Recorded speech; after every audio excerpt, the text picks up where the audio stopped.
একটি product order করে হাতে পেলাম। তো এখন আমি প্রোডাক্টটি আনবক্সিং করব, আপনার সাথেই থাকুন। তো এটা ইলেকট্রিক কাজের জন্য খুব দারুণ একটা টুলস। তো এটা দিয়ে আপনারা অতি শীঘ্রই কারেন্ট হাতে না নেড়ে চেক করতে পারেন। চলুন দেখা যাক। এখন আমি এই প্রোডাক্টটি চেক করে দেখব যে কাজ করে কি না। তো এই লাইনে আমার কারেন্ট আছে, শুধু আমি তারে হাত না দিয়ে আমি সেন্সরের মাধ্যমে দেখতে পারছি যে বুঝছেন, যখন আমি সুইচ দিলাম এখান থেকে দেখুন যে আমার কেবলের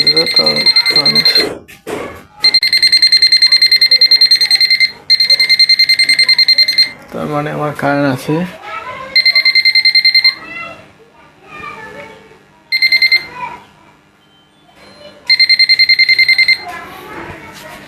তো এখানে আমি চেক যদি দেই, আপনারা দেখতে পাচ্ছেন যে এখানে কারেন্ট